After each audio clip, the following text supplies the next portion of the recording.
Good evening, everyone. Welcome to our October 18th, 2021 monthly council meeting. Welcome to all of our fellow councillors, and we have a number of city staff members with us tonight. We have our Director of Finance here on the right, Kristen Dunsford, our CAO, Rob Philpott. We have our Deputy CAO, Gord McFarlane, and our in-house lawyer. And we have Greg Goody, the electrical engineer. And we've got our engineer from Tech Services, Aaron McDonald. And we have Brian Harlick here on the left running the controls. And all members of council are present. I believe there's nobody over there in the media, but they'll be watching. Welcome to the media and all of our viewers on YouTube and members of the public. It's great to have you all here for this monthly meeting and a special presentation to be made. So first of all, now that we've got the meeting called to order, is there approval of the agenda? Moved by Councillor Snow and seconded by Councillor Adams. I'd just like to make an amendment. Go ahead. Your Worship. We would like to remove 7D, 7D1, 7D2, and 7D3 from the agenda. Okay, that's a friendly amendment. Everybody agree to that? Yes. Okay, thank you. So all in favor of the amended agenda? Contrary, nay? Carried. Any conflict of interest declarations? I do not see any, thank you. So is there a motion to approve the monthly council meeting minutes of September 20, 2021? Moved by Deputy Mayor McColeman and seconded by Councillor Duran. Any questions? All in favor say aye. Aye. Contrary, nay? Carried. Thank you. Well, we have, like I mentioned, a special occasion here tonight. We have the presentation for the Youth of the Year, and Avery Barlow is with us tonight, and I believe members of her family. So we would call upon, just before I'll get Councillor, or Deputy Mayor McColeman is going to read the citation. Go ahead, Deputy Mayor. Thank you, Your Worship. And good evening, everybody, family, Avery. The Youth of the Year Award is presented each year to a resident of Summerside, 18 years old or younger, who, through their volunteer contributions, extracurricular activities, and community involvement, have helped make Summerside a better place to live. I am pleased on behalf of Mayor and Council to present this year's Youth of the Year Award to Avery Rose Barlow, who graduated from Three Oaks Senior High School in June and is now attending UPEI, focusing on a career in the medical field. Avery was nominated by her mother, Denise Barlow. Denise's submission highlighted a long list of accolades and extracurricular activities that Avery has excelled at, including Three Oaks Senior High Class President 2020-21, volunteering with the breakfast program and peer tutoring. As well, captain of the Tosh volleyball and basketball teams. Avery has also volunteered with Prince County Hospital, Wedgwood Manor, and Summerside Area Minor Hockey Association, in addition to working as a supervisor at 2 different jobs. As evidenced by her many achievements and activities, Avery is ambitious, persistent, compassionate, and disciplined. Avery was a leader in orchestrating the first COVID prom, volunteering countless hours towards making the event a success.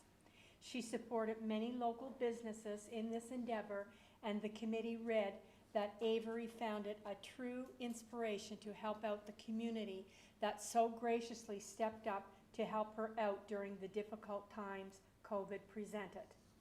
Please join Mayor and Council in congratulating Avery Barlow on being chosen as Summerside's Youth of the Year for 2021, and join us in wishing Avery all the best in your future plans. Congratulations.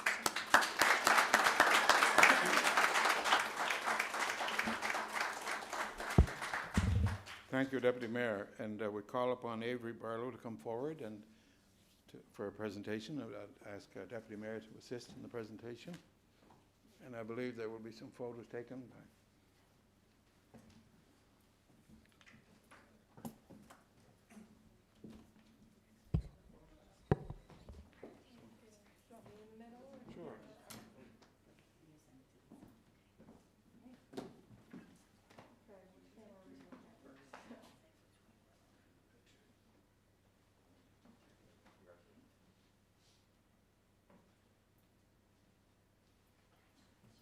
Congratulations. So, you want to say a few words? Just container for that. And this will be displayed proudly in City Hall. Your name is on it already. So, you're quite welcome. You say if you want to speak, floor is yours. I'll say, do I have to go on the mic or can I just? Well, let's try to pick it up here, just come back close to the mic here.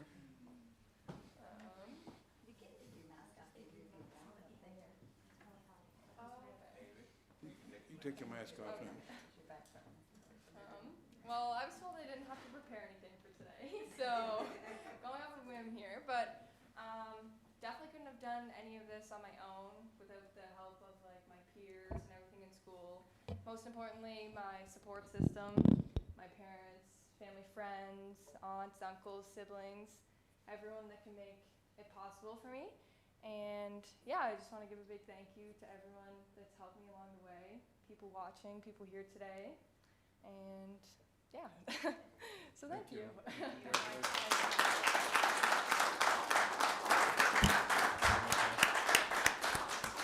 Mayor Basil, I'd like to say a few words if I could. We're on the table, everybody. Oh, okay, I didn't know if you were going to do that this evening or not. We usually start with the deputy mayor. If you want to say a few words, and then we'll Okay, round it. that's fine. Each council will have an opportunity to say a few words. Just on a personal note, Avery, congratulations. I know that your family must be very, very proud of you, and I felt so short standing next to you. But I can see, I'm sure you did well in your sporting events. But anyway, congratulations. Thank you, Your Worship, and Avery, just to, I guess, echo what the Deputy Mayor said, congratulations, and certainly your ability to live here speaks to the skill set that you have, and the many things you're involved with speak to your organizational skills, and those will all hold you in good stead going forward. So congratulations. I know your parents and family and siblings and everybody are very proud of you, and as we all are here. So thank you very, very much. Thank you, Councillor. fine. Councillor Adams. Thank you, Your Worship, and congratulations, Avery. As we all know, without volunteers in our city, it wouldn't be the place it is. So thank you for everything you do and everything you did during COVID. That was a trying time for anybody. So to take the lead and to make sure you and your peers had your prom, and that's great. So congratulations and all the best. Thank you. Councillor Duran. Thank you, Your Worship. I'll just stand up so everybody can see me. A couple short years ago, I was in grade 12. 2 years? Excuse me. And I know how busy it is just without doing all the extra things. So that certainly speaks to the kind of student that you were, and most likely the kind of adult that you're going to be. So congratulations, and certainly a very well-earned award tonight, and thank you to your mother for nominating you, because I think she made a very wise choice. So thanks for coming in, and I'm glad we were all able to be here. COVID, you never really know what's going to happen, but luckily we were able to do this tonight, and glad to have you here, and congratulations again, and thank you. Thank you, Councillor Duran. Okay, we'll come around this side. How about Councillor Snow first? This side, Every once in a while you do that to me and switch her up. Congratulations, Avery. I've been fortunate enough to know Avery over many years. I know her parents very well and coached her brother hockey for many years. So it's very nice to see Avery here tonight and accepting this award. I'm not one bit surprised. Very sincere congratulations to you and your parents, of course, because I know they do a lot of work in making sure that you're toeing the line. So good job, and congratulations. Thank you. Councillor Campbell. Your light's on there. Congratulations, Avery. I know how hard it was last year. My granddaughter, I was going to say daughter, my granddaughter graduated last year, and I'm going to give you congratulations for her, and her name was Ashlyn Brittam. Thank you, Councillor Campbell. Councillor Ramsey. Thank you, Your Worship, and I didn't realize we were going around. I just, so I'm really glad that we did, but I just wanted to speak to Avery for a moment because I haven't seen her since she's been a little girl. And she was brought up by the very, very best, kind parents that I witnessed. And so there's no surprise to me that you would receive this award tonight, and your grampy would be looking down on you and smiling, and he would be so very, very proud of you. And I just wanted to say that. Thank you. Congratulations. Thank you, Councillor Ramsey. Councillor McDougall. Thank you, Your Worship. Avery, congratulations. That citation was very impressive, and we want to thank you for all your involvement in your community and what you do to make this world a better place. And just wish you all the best. Your father used to terrorize our neighborhood, but that's okay. That's okay. But no, very, very impressive, and we just want to wish you all the best in your future. Thank you. Thank you, Councillor McDougall, and I'll just sum up here. Again, congratulations. I spoke with Avery on the phone there last week to advise her, and she was at university.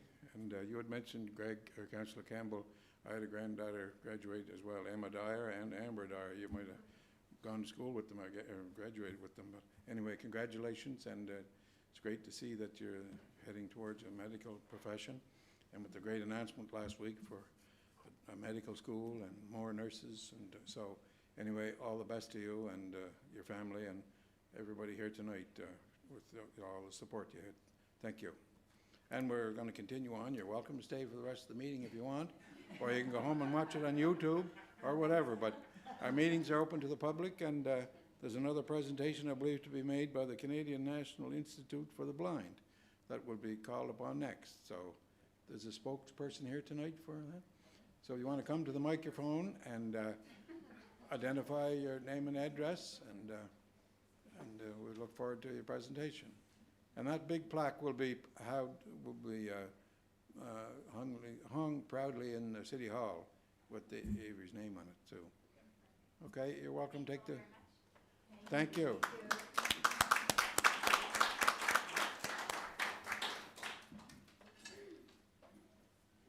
Thank you. See, Michelle, one of our great city employees downstairs. City workers there. Yes.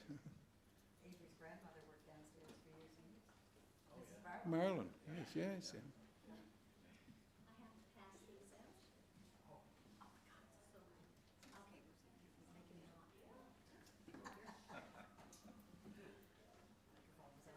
Is that just under the collar, is it? Under the collar. Thank you very much.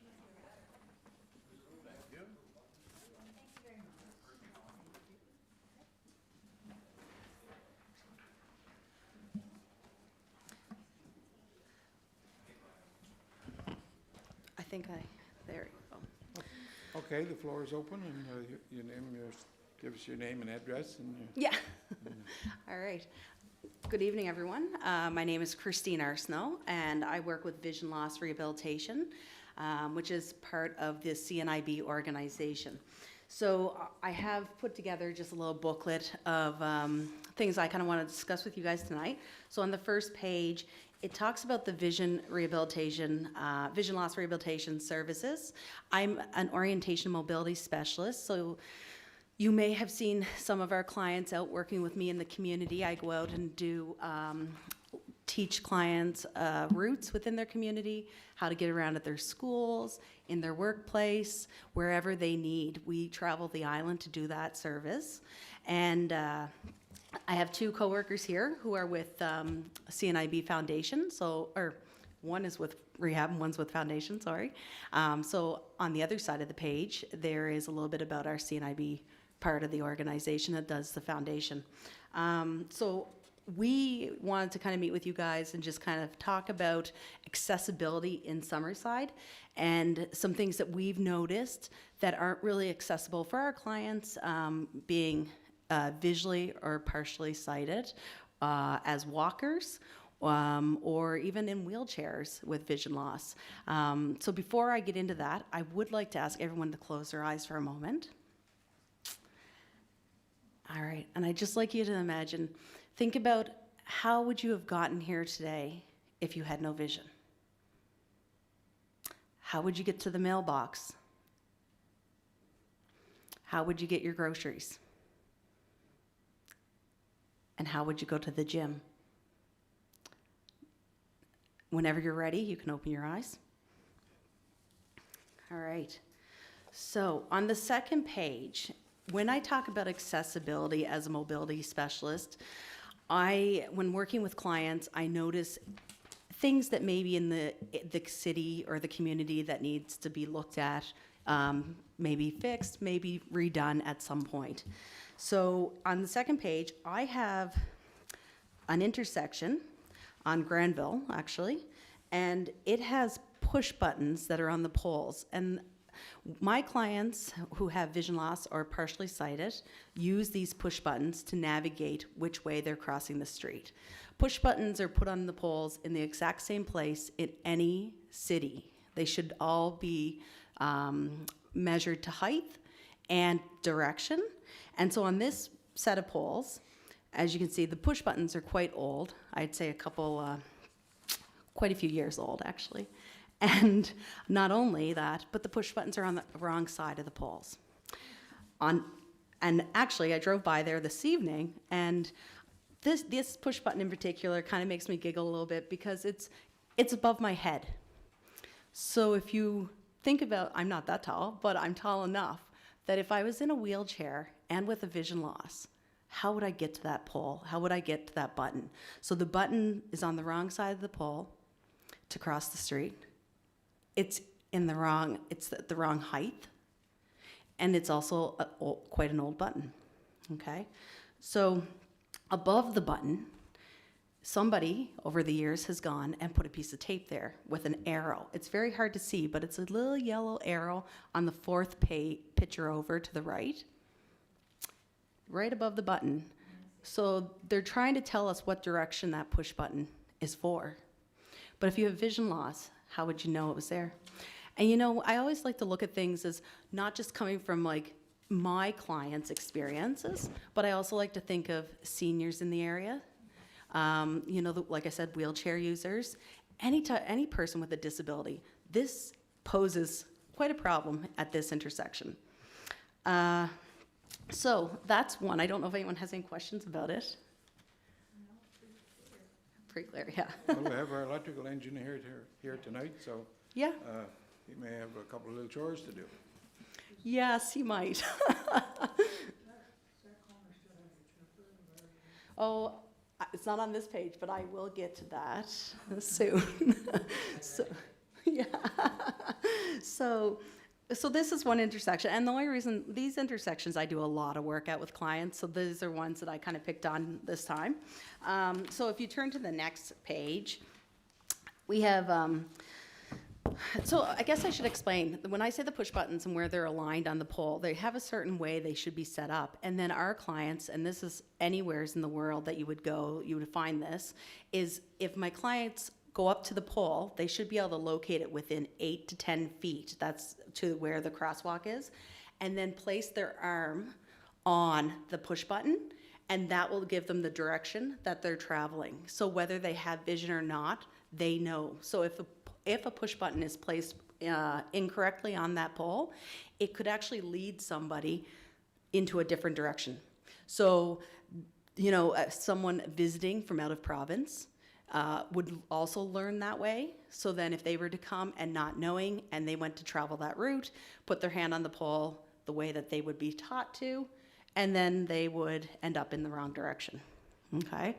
And I guess one thing that comes to mind is we have the Canada Games coming here soon. There's a good group of people that are coming that are going to be in the Special Olympics, and these people are going to be trying to get around, navigating their way around in Summerside as well as Charlottetown. And so maybe these are some things that we can start to look at and think about. I mean, I know that not everything can be done at one time, but maybe starting from here and moving forward. So the next one here is just, again, so if you look at the second page, or the second picture on the page, page 2, I'm sorry, page 3, the pole is set back quite far from the or from the crosswalk. That pole actually should be much closer to that crosswalk so that person can push the button and cross. So right now, where it's set up, the person has to leave the crosswalk, walk over to the pole, push the pole, and get back to the crosswalk to cross. My pages are not numbered here, so which one? Oh, I'm sorry, page 3. Oh, that's the one. Yep, right where Samuels. the Yes, giant- I'm sorry. Okay, thank you. So, again, for someone who's visually impaired and again, a wheelchair user, they have to line themselves up, leave the crosswalk to find that button, and then get back to that crosswalk, which can be quite difficult. If you guys, when you were sitting there with your eyes closed and you thought about it and how you would get around, just think about how would you get to that pole and then get back to that crosswalk. Okay, so if we turn the page, so the next one is Samuel's, and everyone, this is kind of your guys's, I know people always say, Christine, have you got down to the crosswalk on Water Street by Samuel's? And, you know, we have the talking, the melody, and the Canadian melody, and the talking pedestrian push buttons. So when we get down there, somebody at some one time was really trying to move ahead and do something great. The only problem is those buttons ended up on the wall of Samuel's. That's not where buttons go. Buttons should be on a half ped pole, and the ped pole should be by the crosswalk. So again, it's called a half ped pole. As you can see on the second picture, so the middle picture, that push button right above it is tactile. That arrow is there for someone with vision loss to be able to feel, and that arrow is all rusted out. So if somebody was to feel that could cut them. They could get cut. So I think like there was a lot of positive in this intersection, and we really moved forward, but we just didn't get it quite right. So that's one we would like to work with you guys on. The other thing is the push buttons, like the one on the third picture over. That's a pretty poor picture when we shrank it down, but it actually is a push button that the plastic is now gone. So again, someone's pushing their finger into a broken button.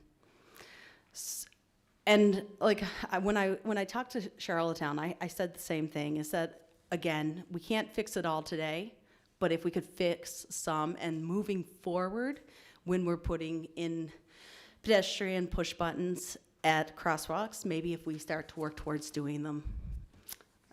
So these are things you're bringing out, not necessarily just for the visually impaired, but anybody who. Really is, yeah. And I guess that's like, let's see, we'll go to the next page. The next page is a good example again as well, especially, I guess the one out on Granville also is a good example. So not just the visually impaired, but somebody in a wheelchair would never have been able to reach that button. So this one here is at this intersection, the button is almost, insteed of the button facing one crossing or the other, it's almost like somebody tried to put it on the corner of a pole, although poles don't have a corner. That's kind of where it landed. And so that one in particular, if you walked up to it, and for people who are visually impaired or blind, they can't see straight. So like that's that alignment for them with that push button. So if I was to go up to that pole and put my arm on it, what would happen is I would now turn my body and I would be walking diagonally across Water Street into oncoming traffic. So, and then I have to go back to Samuel's again, and I apologize, but on the last page, those speakers that go with that crosswalk, the pedestrian push buttons, those speakers are used to basically, for someone with vision loss, we use them as, the way the speakers are is there should be one on either side of the intersection, and one speaker leads you into the middle of the intersection, and the other speaker on the other side draws you forward to it to keep that nice line of travel. But with a speaker on the building, it's not in the correct spot. And then the speaker on the other side, on this other corner diagonal from that one. So there's just two different parts of the intersection. That speaker is actually turned and not even facing the correct direction. So if I was to close my eyes and try to cross at this intersection, I would walk out into oncoming traffic. So I guess what we're here for is just to see if we can work together with the city in kind of seeing if we can make these things work so that our clients needs are taken into consideration, but also making sure that other people's needs are taken into consideration. And maybe moving forward, just working together to see what the needs are and how we can put them in place.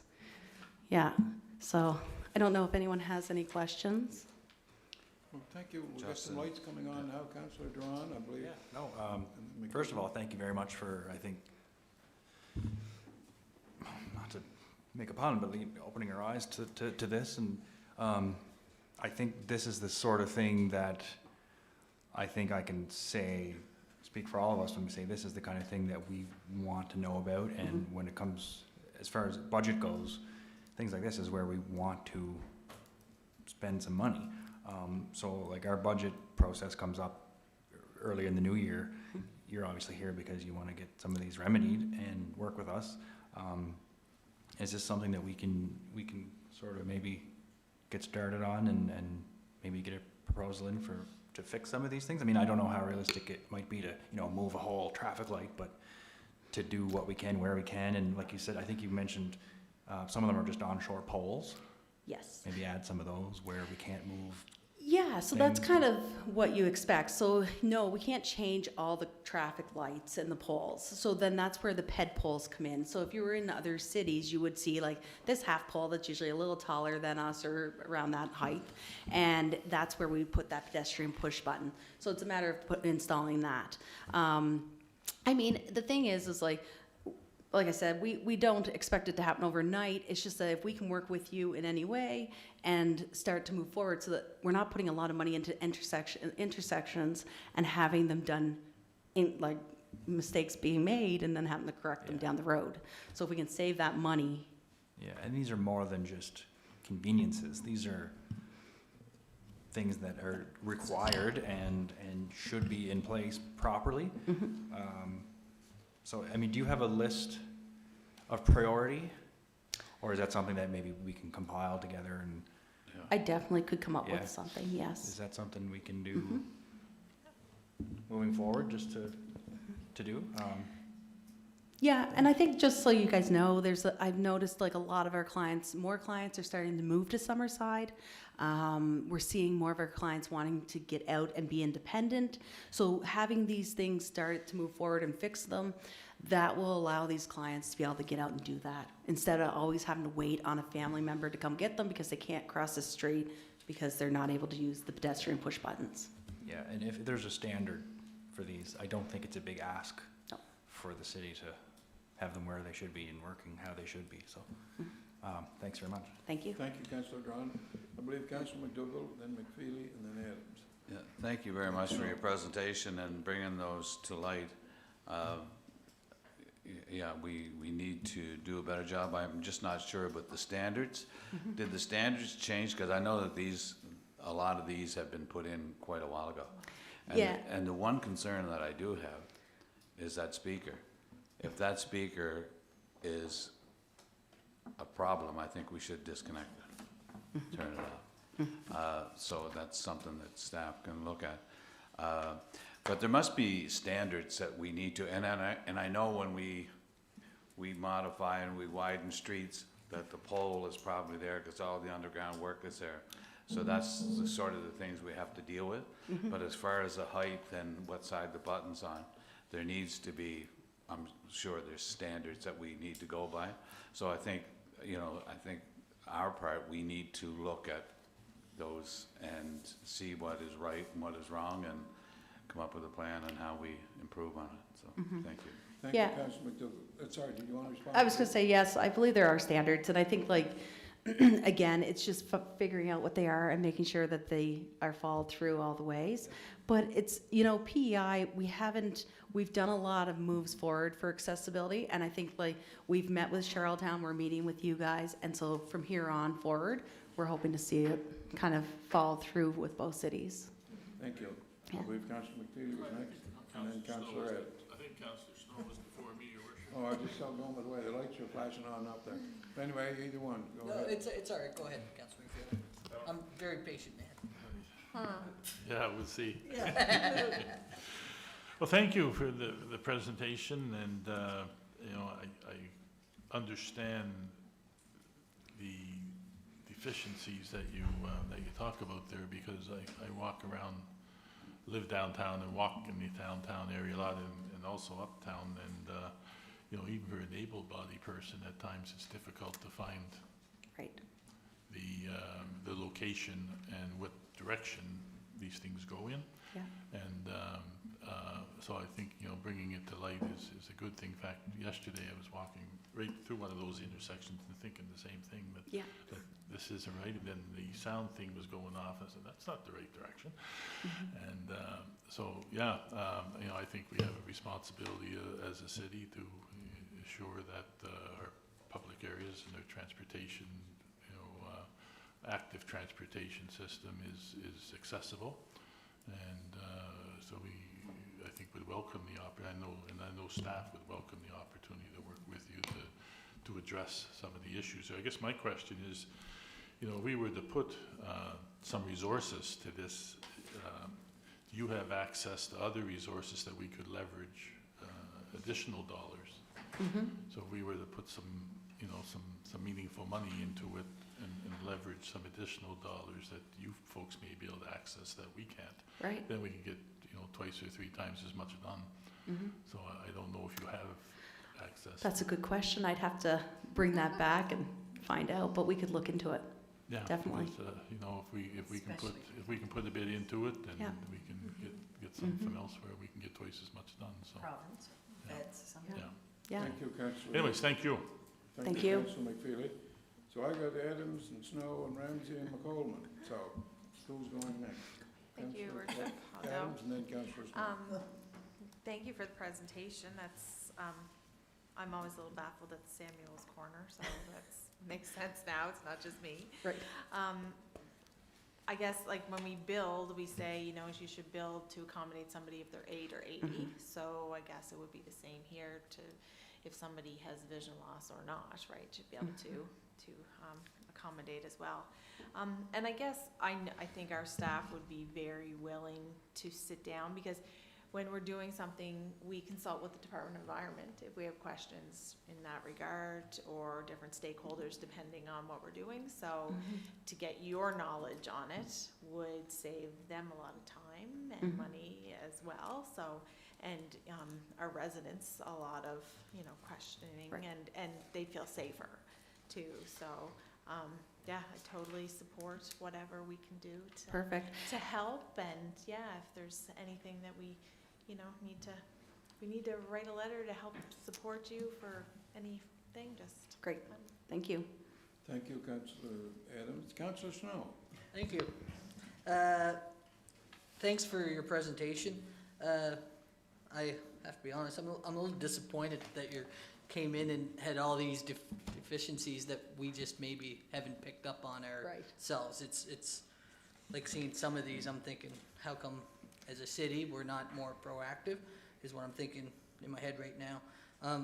My hope is that after tonight, some of these can be remedied, I assume, quite easily with manpower, that we already have the stuff, and the ones that are broken should be replaced anyway. So hopefully we don't have to wait for budget time to make some significant changes, and then some more changes we can look at come budget time, because to your point, where you have the Canada Games coming, you're saying more clients are moving to this area, so we want to be as accessible to everyone as possible, and not only those with vision loss, but like Councillor Adams said, 8 or 80, and just really hope that we get on this sooner rather than later, and Right. we're in contact with you to make sure that we make whatever changes we need Yeah. to address these. Thank you, Councillor Perfect. Snow. Oh, did you want to respond? I just want to, sorry, and I didn't realize, I forgot one page. If you guys just want to turn to your last page, in the middle, on the top row in the middle, that's kind of what a ped pole would look like, is what that is right beside that person, that pole. So that's Okay, some, yes. yes, that just gives you an idea. Another thing is the tactile indicators is something maybe you guys might want to look into. And those are the two pictures on the far right. There's something that Charlottetown has started to do, and they're great, especially for blended curbs, Right. so that we don't have to change the curb, because the blended curb is good for someone in a wheelchair, but the tactile indicators allow someone with vision loss to know that they're entering that blended curb. So, yeah, well, I'd like to thank you guys for letting us come in and speak with you. We've got a couple more speakers. I Yeah. believe Councillor Ramsey is next, and then Deputy Mayor McCollum. Yeah, and I'm not going to take up very much time, but Oh, I sorry, yeah. just want to thank you for coming in, folks, this evening, and bringing this concern to our attention. And one thing I know for sure, that our staff is, they will work hard to make the changes. And I'm hoping, like Councillor McFeely, that we're able to come across some other dollars to help, to get this done. And I don't know if those areas that you have shown us are the only areas that you found problems with.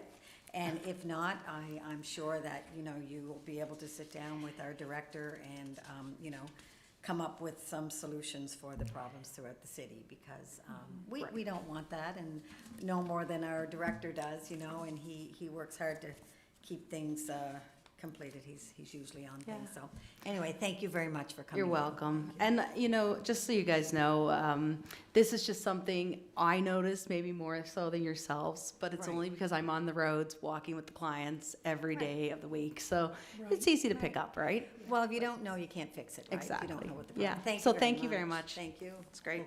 Thank you, Councillor Ramsey. I just want to mention something that was brought to my attention today.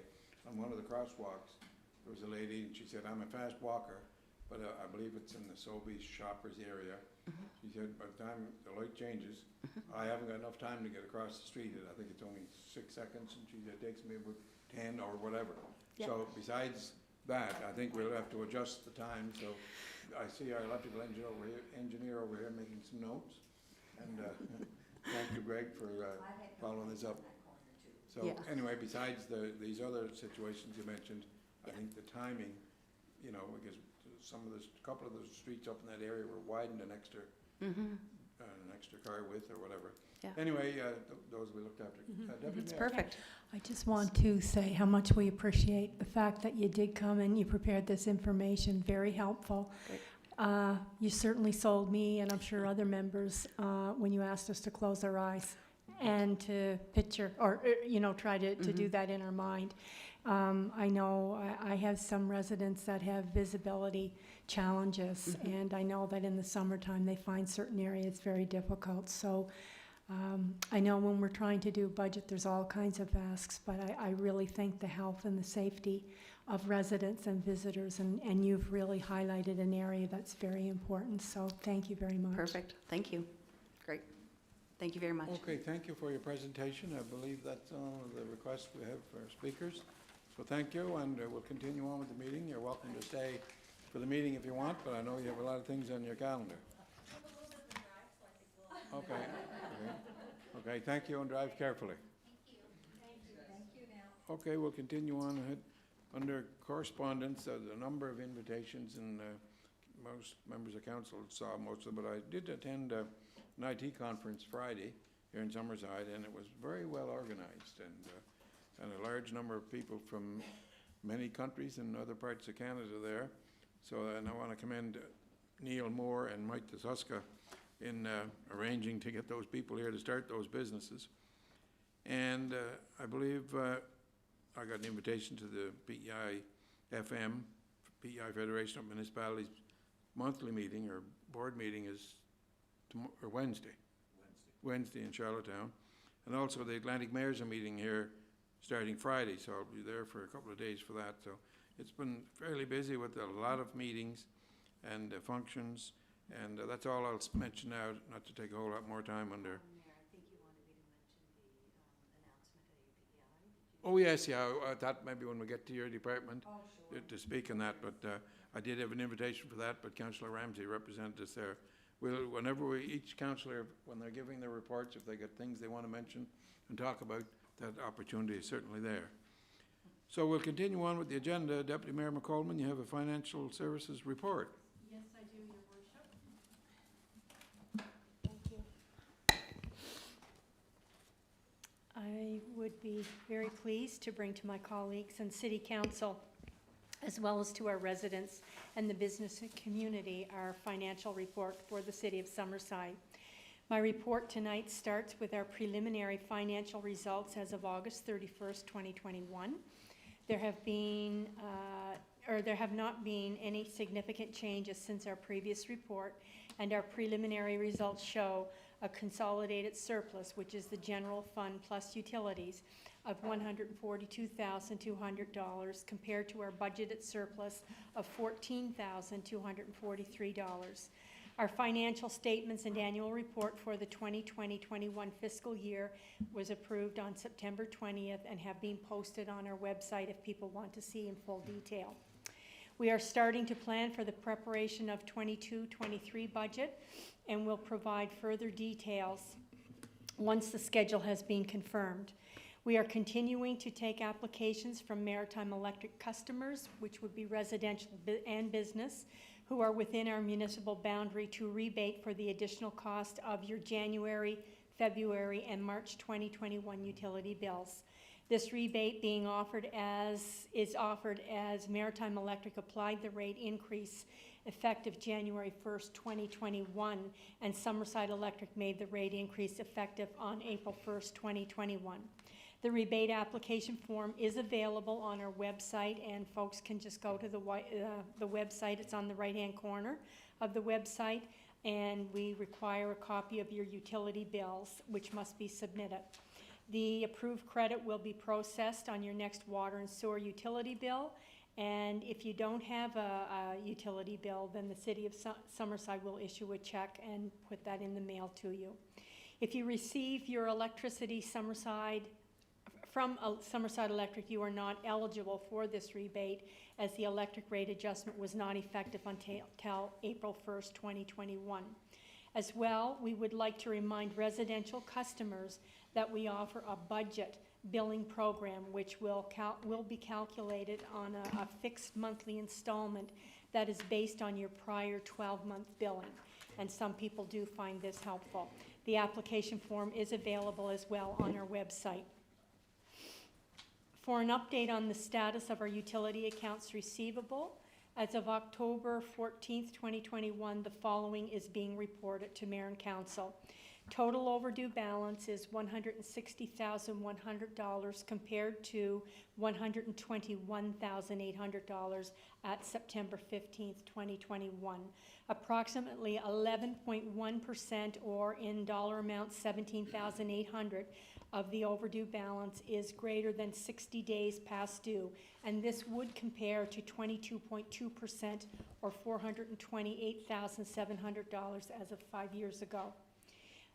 If you do have any questions regarding our budget billing program or utility rebate discussed, please contact us at 902-432-1230. And if you have any questions or anything at all, you can certainly email customer service, all lowercase together, at summerside.ca. I also want to thank Director Kristen Dunsford for preparing this report. And if anyone has any questions on the report, they can speak to either myself or Director Kristen Dunsford for any questions.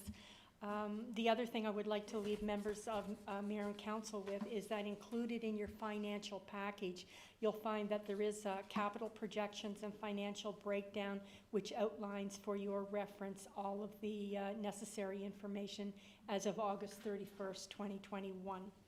And that concludes my report. I do have a resolution, Your Worship. Thank you, Councillor Deputy Mayor McCollum. Any questions for the Chair of Finance? If not, we'll continue on. Councillor Snow. I'm just curious. It says total overdue balance is 160 compared to 121 September 15th. 18th, so a month ago. Yes.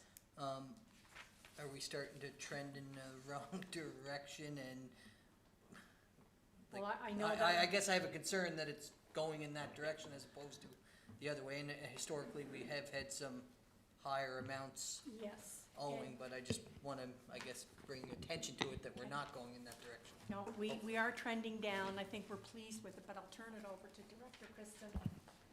Corey, Councillor Snow, you are correct in that has increased, and we still are disconnecting service for non-payment. Thank you. Quite a change in 5 years, eh? But from 400,000 5 years ago, or 500,000, is it? 5 years. 5 years ago, it was 428,000, 700. and it's down now to, that's quite a percentage, 22% lower.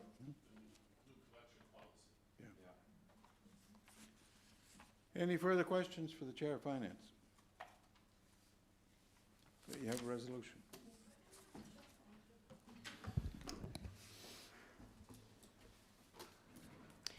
The resolution that I am bringing forth this evening, we discussed at our monthly financial committee on October the 8th, or I believe last week, sorry. It's resolution number COS 21176. It's moved by myself, Councillor McColman, and seconded by Vice Chair, Councillor Brian McFeely. Whereas the City of Summerside issued requests for proposals for the 3 components, solar, battery energy storage system, and utility interconnection of the Sunbank project, and proposals were received until June 11th, 2021.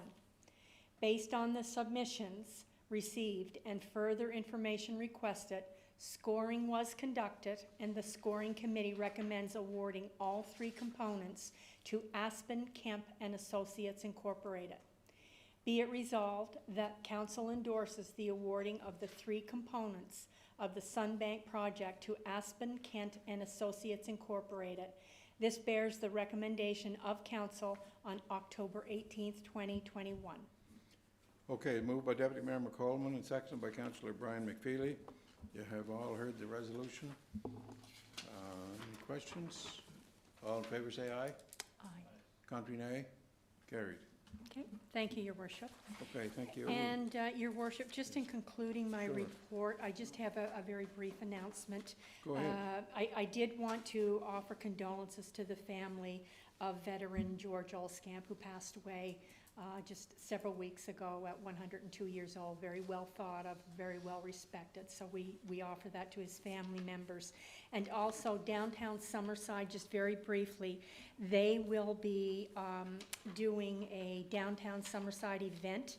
Executive Director Angie Arsenault just had sent out emails about their usual downtown event, which is on Water Street. It will take place on Saturday, October 30th, 2 to 4 p.m. They have announcements on their Facebook page, but just letting people know that there will be treats for the children. They have to follow very strict guidelines, which are on the Facebook page, for masking, as well as following the provincial health guidelines. But it's something that they really wanted to try and continue, keep it safe because of COVID, but for young children. So if anybody wants to see that information, it's on the Downtown Summerside Facebook, or you can call Angie at 902-303-4565, and it should be a really good event for the children. Thank you, Deputy Mayor. Do you have anything further to add at this point? That's it, thank you. Okay, we'll continue on with Planning Board. Councillor McFeely, you have a number of resolutions, and the floor is yours, sir. I do, Your Worship. We'll begin with Resolution COS 21-168, moved by myself, Councillor McFeely, seconded by Councillor Barb Ramsey.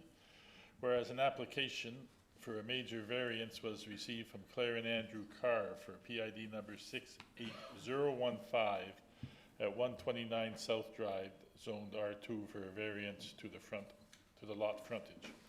And whereas the development standards for the R2 zone, section 16.5 of the city zoning bylaw, requires a lot frontage for a semi-detached lot to be 26 meters, 13 meters from each unit of the semi-detached. And whereas in accordance with section 7.2 of the city zoning bylaw, council, planning board, and development officer shall consider the variance against the following tests for justifying a variance.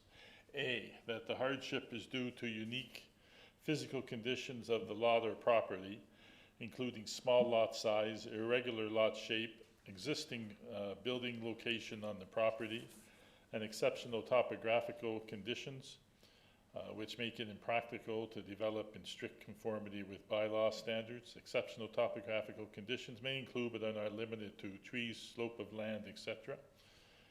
B, that the proposed variance meets the general intent of the official plan. C, that the proposed variance meets the general intent of the zone.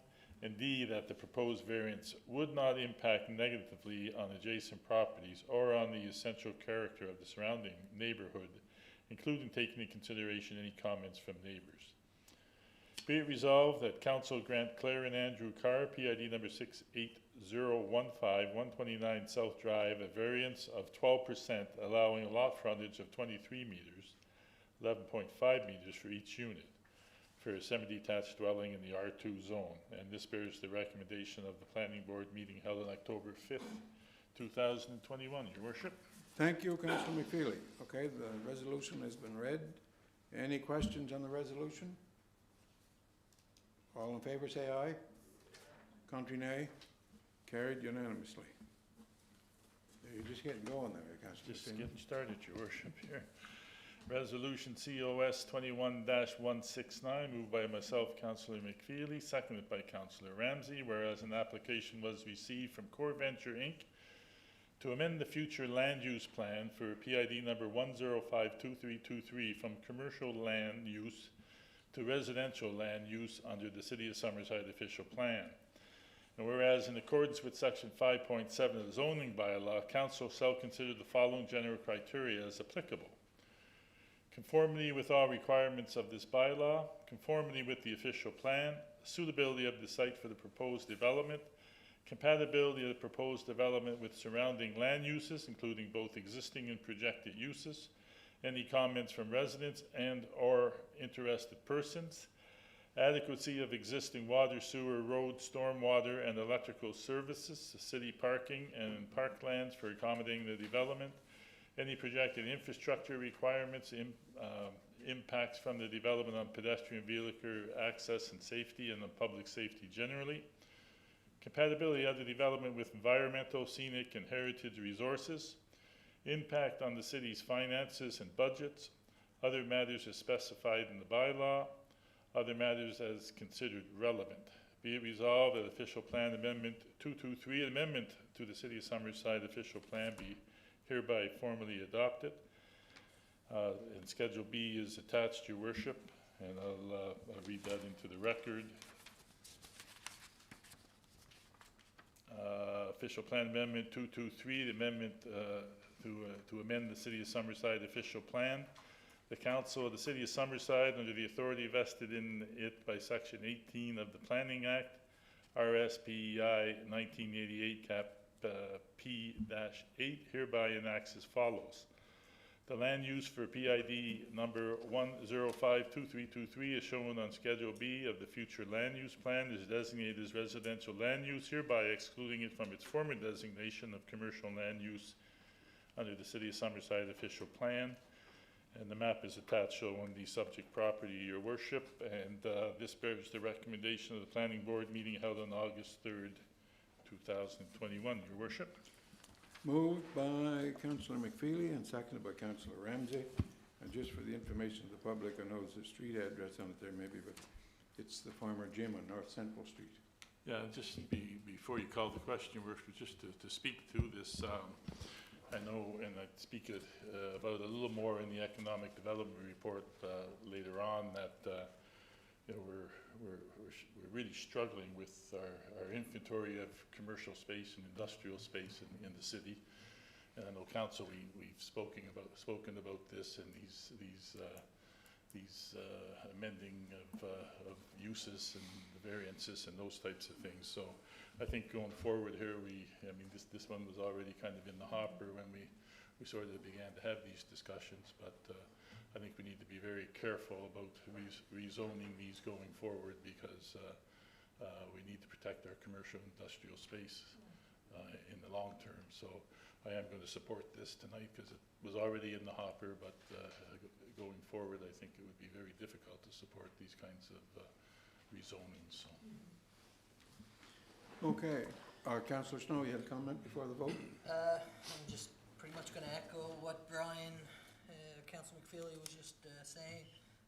I struggle a little bit with this, and then the following one that we're gonna discuss as well, just given, for the reasons Brian was just saying, that, you know, we continue to talk about wanting to build upon our commercial space, and we know the need in our city, and then we have industrial space that we definitely have great need for, and then we're sort of going against ourselves, or biting ourselves in the foot by allowing these rezonings. The one question I do have, this came to planning board August 3rd, and then was asked to be removed or not voted on. So what were the delays in getting it back to council, or what was the reasoning? Do we know? In my recollection, I don't think, it was, the proponent asked for it to be delayed. It wasn't a hold up on our end, it was the proponent who asked for it, I think, to be removed from the agenda last month. Yeah. So he's since asked for it to be put back on and moved upon. Okay. Yes, that one was asked to be removed. Yeah. So I just want to correct the statement I made. I think I said former gym. I think it's still a gym for a while, until the changeover. Okay, all in favor say aye. Contrary nay. Carried unanimously. Okay, COS 21-170, moved by myself, Councillor McFeely, seconded by Councillor Kerry Adams. Whereas an application was received from Core Venture Inc. for a zoning amendment for PID number 1052323 from Service Commercial C2 zone to High Density Residential R4 zone under the City of Summerside zoning bylaw. And whereas zoning bylaw amendment 224, a bylaw to amend the City of Summerside zoning bylaw, was read and declared as read the first time at the council meeting held on July 28, 2021. And whereas in accordance with section 5.7 of the zoning bylaw, council shall consider the following general criteria as applicable: conformity with all requirements of this bylaw, conformity with the official plan, suitability of the site for the proposed development, compatibility of the proposed development with surrounding land uses, including both existing and projected uses, any comments from residents or other interested persons, adequacy of existing water, sewer, road, stormwater, and electrical services, city parking, and parkland for accommodating the development and any projected infrastructure requirements, impacts from the development of pedestrian, vehicular access and safety, and on public safety generally, compatibility of the development with environmental, scenic, and heritage resources, impacts on the city finances and budget, other matters as specified in this bylaw, other matters as considered relevant. Be it resolved that zoning amendment 224, a bylaw to amend the City of Summerside zoning bylaw, be declared as read a second time. This bears the recommendation of the planning board meeting held on August 3rd, 2021. And I will read into the record the zoning amendment 224, a bylaw to amend the City of Summerside zoning bylaw. The Council of the City of Summerside, under the authority vested in it by Section 18, Section 19 of the Planning Act, RSPEI 1988, Cap P-8, hereby enacts as follows. The zoning for PID number 1052323 shall be shown on Schedule B of the City of Summerside zoning bylaw, is designated as high-density residential R4 zone, hereby excluding it from its former designation of Service Commercial C2, and the map is there with the subject property, Your Worship. Thank you, Councillor McFeely. You've all heard the resolution. Any further questions? If not, we'll call for the vote. All in favor say aye. Contrary nay. Carried unanimously. You're only batting 1,000 so far. Two short ones left, Your Worship. COS 21-171, moved by myself, Councillor McFeely, seconded by Councillor Adams. Whereas an application was received from Core Venture Inc. for a zoning amendment for PID number 1052323 from Service Commercial C2 zone to High Density Residential R4 zone under the City of Summerside zoning bylaw. And whereas zoning bylaw amendment 224, a bylaw to amend the City of Summerside zoning bylaw was read and declared as read at two separate meetings of council held on different days. Be it resolved that zoning bylaw amendment 224, a bylaw to amend the City of Summerside zoning bylaw be hereby formally adopted. Moved by Councillor McFeely and seconded by Councillor Adams. Any questions on the resolution? All in favour say aye. Contrary nay. Carried unanimously. And finally, Your Worship, Resolution COS 21-172, moved by myself, Councillor McFeely, seconded by Councillor Adams, whereas an application was received from Corey Arsenault for a restricted use to allow a fitness center in the existing main building at 105 Industrial Crescent, PID number 538884, in the light industrial M1 zone under the City of Summerside zoning bylaw. And whereas the existing main building at 105 Industrial Crescent contains other established businesses, be it resolved that council approve a restricted use for a fitness center for a maximum floor area of 5,000 square feet, 465 square meters, in the existing main building at 105 Industrial Crescent, PID number 538884, in the light industrial M1 zone under the City of Summerside zoning bylaw. This bears the recommendation of the Planning Board meeting August 3rd, 2021. Moved by Councillor McFeely and seconded by Councillor Adams. Any questions on the resolution? All in favour say aye. Aye. Contrary nay. Carried again unanimously. That's all you have under Planning Board, so they're going to give you a little break. They're not coming up with economic development right off of the bat. Okay. Councillor Adams, you have HR, Legal Affairs, Culture, Summerside, Policy and Bylaw Review Committee. Thank you, Your Worship. So we'll start out with HR and Legal Affairs. Joint Occupational Health and Safety Committee, as well as department subcommittees, continue to meet on a regular basis and also provide support to various meetings. First aid CPR training for staff was held this month. Trevor Trainer was the successful applicant for the working foreman position at Municipal Services. So congratulations and welcome to Trevor. A replacement competition is underway for police constables. Collective bargaining continues with the electrical union. During Fire Prevention Week, a City Hall fire drill was held.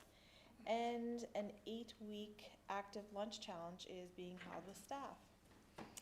I will, just before I ask if there's any questions, we'd just like to report that staff were asked about their vaccination status, because it seems to be something that is coming up in different municipalities, and we're happy to report that 97% of city staff are fully vaccinated. So that's, I consider that quite high. 99% of staff are at least partially, so 99% of our staff have had one. And in discussions with Director Gordon, it was noted that there will always be exemptions. Some people, for health reasons, aren't able to get it and so on. But staff have been given direction and work with Bylaw Policy Review Committee to develop a staff vaccination policy. So Gordon and his crew are going to work further on that with the BPR committee. That's a very high percentage number. Very high, I think But it is. you only, there's obviously a few more. And some of us old fellows even have the flu shot already. Well, there you go. Yeah, nothing's stopping you now. So is there a date that you expect the remainder to be? I know you had mentioned for medical reasons, maybe there are a few that Yeah, we'll never get to 100, obviously, because not everybody can be vaccinated, maybe due to a health reason or Yes. so on. But with 99 already having one dose, 99% already having one dose, chances are they're going to carry on and get the second. So we're hopeful that it'll How do continue. we follow that up to to make sure that it does happen. I guess, I imagine they're luckily waiting for the call for their second needle, are they? Yeah, the second one, you have to wait a certain amount of time, then you can go in for your second one, the 21 days. But working with BPR and Gordon's HR group will ensure that we have the number and put a vaccination That's a very high policy in place. percentage, and we certainly commend the staff very much. and our management for seeing that this is happening. Yeah, it's very responsible of our staff, and it's great. It just shows that they do want to be out and about and socializing with our residents, who they work with every day. So, yeah, shout out to them for sure. Thank you. If there's no other questions, we'll go into culture, Summerside. And it's one of the highlights I find for our family with Culture Summerside is the 21st Historic Ghost Walk, and it's being presented again this year as a stage show. So, and it's going to be in the yard of Wyatt Heritage Properties, and the date is Thursday, October 21st. Tickets are selling very well, and if you need any more information on that, it's on the Culture website, and councillors are invited to attend as well. So if there's any questions, we can contact Lori Ellis. And the most successful art exhibit has just concluded at the Lafergie Cultural Centre. Rug hooking now and then attracted a large audience of over 400 people. The show marked the 40th anniversary of the Lady Slipper Rug Hooking Guild meeting at the Lafergie, and was a tribute to its remaining founding member, Joan McGilvery. So huge congratulations there. That's amazing, and especially during COVID and all the rules put in place to get 400 people through is a huge accomplishment for Lori and her crew. City staff, Summerside, are working with municipal services to celebrating the 100th anniversary of the Summerside Electric Utility through the development of a book. It's titled Lighting the Way, The Story of Summerside Electric 1920 to 2020. And it's going to be launched November 5th at the Credit Union Place. Unfortunately, like so many other things, due to COVID-19, seating for the event is limited and people are being asked to reserve a space. So again, if you can contact Culture Summerside if you would like to sit in on that. Culture Summerside noted that they felt privileged to have written the history of the utility, which plays a central role in the success of our municipality. The exhibit, One of My Favorite Things, featuring the paintings of Rita Arsenault, which one of them was in our handout, is now featured at the Lafergie Culture Centre until the end of November. And an exhibit from John the Realm collection is currently on display at the Credit Union Place. So that was an effort of Culture Summerside and JP and his team for ensuring there was space there. And it's in a neat location. It sort of catches your eye whenever you're going in. So CAO Rob and the manager of Cultural Properties, Lori Ellis, continue to meet with the Lest We Forget Committee and the representative Barb Gallant about exhibit opportunities that will exist at the Armory once the renovations are done. And there's other challenges pertaining to the storage of military collection items that they're working through. The renovation work at the Armory is ongoing, and an opening date will be circulated shortly. Culture Summerside and Wyatt Heritage Property are currently developing and submitting grant applications to a number of programs that have deadlines in late October. And September saw impressive tours at the Wyatt House Museum and the Fox Museum.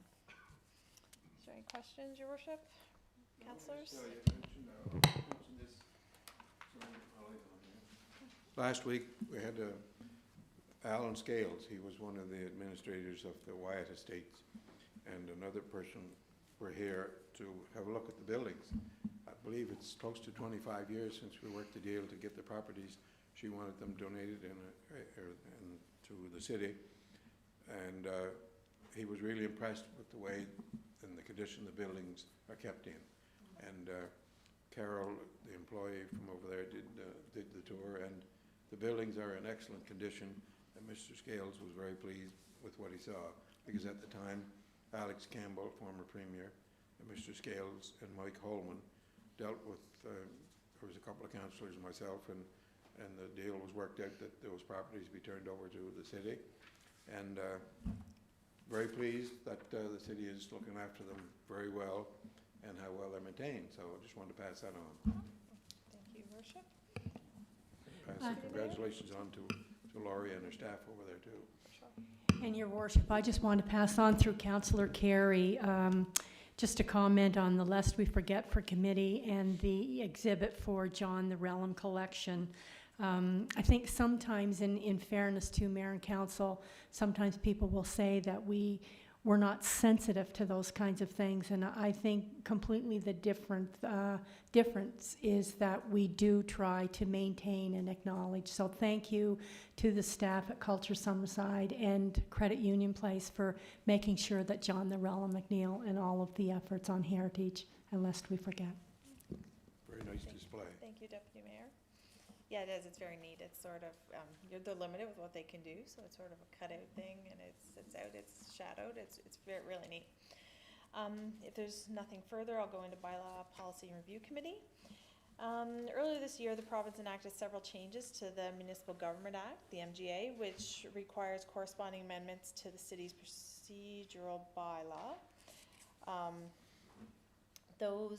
We had to make some further amendments, and so those were the items that were removed from the agenda earlier this evening. So once we get some wordsmithing done there, those will be back on. Work in progress and upcoming projects. We had mentioned the vaccination policy for city staff.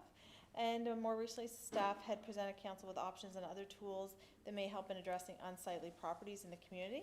To that end, council directed staff to look at methods around taxation and stimulus programs as additional tools for council to use. In addition, staff are working with legal advisors to examine how other jurisdictions address unsightly properties and whether there are other methods or tools we can consider. The committee is also reviewing processes for mobile food establishments, license renewal, and crosswalk maintenance. We'll bring these recommendations to council in the near future on these items. The committee reviewed the concept and practice of latecomer charges. Latecomer charges are based on agreements between the city and property developers, which specify off-site infrastructure necessary for development to proceed. This practice is common in most municipalities. The committee was tasked with reviewing this practice based on a recent situation in which latecomer charges were considered. Latecomer agreements set the terms by which developers can cover costs for excess capacity beyond what is required for the initial development. For a development to proceed, a developer may request, or the city may require, that specific off-site works be provided, such as roads, water, sewage, or drainage. For example, a water main to a proposed subdivision may be sized larger than immediately required in order to service both the proposed subdivision and future growth in the area. So it's sort of looking ahead. The initial capital cost of the water main is divided into two components. First component is non-excess capacity. This portion of the total capital cost to service only the initial development, paid for by the initial developer. And the second is excess capacity, the portion of the total capital costs in excess of what is required to service the initial development, paid for by either the initial developer or the city. The cost of this excess capacity may be recovered from later development in the area and remitted back to the party, either the city or the initial developer, depending, that finance the initial excess capacity capital cost of the water main. This practice has been in place for some time, and the committee believes it has been applied fairly and consistently in the past, and it is intended to be equitable for all ratepayers should it remain in place. And that's all I have on that, Your Worship. Thank you. Any questions in that portion of presentation, Councillor Snow? Is there a reason why it's one or the other and not just one? So the excess amount, is there a reason why we're saying either the city or the developer bears the cost and then it's repaid to either or whoever bared the costs? Would it, I don't know if it would, but would it make more sense for it to be either or to avoid any confusion, or maybe there's a logical reason? To answer your question, Councillor Snow, in theory, it has been, like, I guess, the practice across most municipalities that it could be either the city or the developer. Usually, in our case, it's usually the city that pays. Okay. So again, is there a reason why we do have it either or? Do you know what I mean? Would it make more sense that anything in excess of the development, the cost be bared by the city, and then if there's a future development, it's repaid to the city as opposed, I just don't know if that creates any confusion, or if it just streamlines it.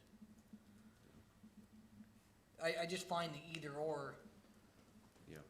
in some cases we are, some cases we aren't, or, Okay, thank you.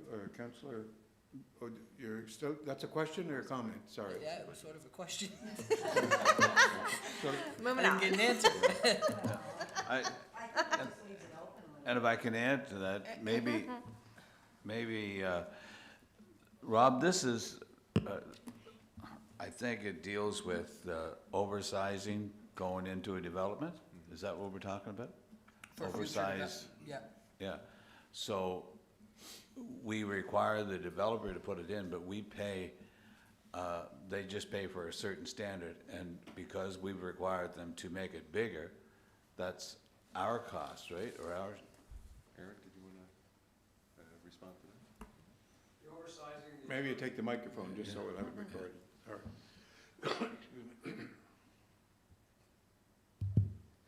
The oversize, Yeah, you're on. Yeah, you're good. the oversizing that you're talking about, Councilor McDougall, the city does pay the oversizing. Right. So if it was required to be an 8-inch and we wanted a 10 for over supplying to other areas, the city would pay the upsizing or the utility. And this says excess capacity, so that's what that would be, right? The other part of So- your question was the either or. It's not automatic that a latecomer charge happens. A developer brings forward a request for a latecomer that's considered by council and approved, and if it's not approved, the developer pays for it. If it's approved, the city agrees to pay it, and either one of them can try and recoup the cost at a later date. Typically, it's been the city has agreed to, it's just not an as of right for a developer to come in and get it's brought forward so you guys have control whether you wish to pay for that portion or have the lending capacity or ability to borrow at that time or desire. And at those dates, if half the road is paid for by the city, if at a future time that other side is developed, the city recoups those costs within 20 years from that landowner. Or a future landowner, whoever develops within 20 years. Thank you. Okay, thank you. Okay, thank you. So it gives the city a little wiggle room, I guess, is what you're saying. Yeah. Okay, any further questions for the chair of policy review? Do you have anything further at this time, Councillor Adams? Okay, thank you.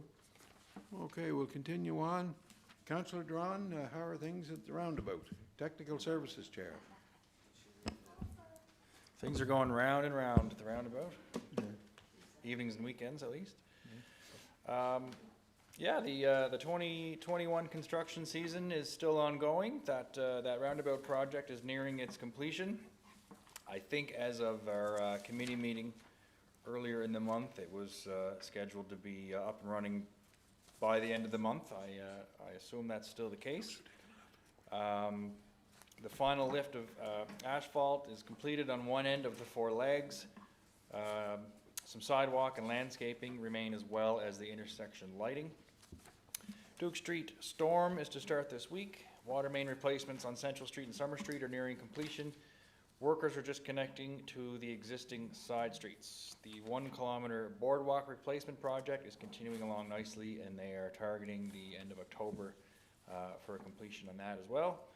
The infill on Waverly Court is completed. We continue to update our website on the progress and various locations where our city projects are happening. Staff continues to review and assist the public with pending developments and building permits to be issued for this year. Staff had another busy month and have 4 planning-related activities currently going through the process this month. 28 building permits with a value of $5.6 million were issued for the month of September, with a total year-to-date value of $47 million.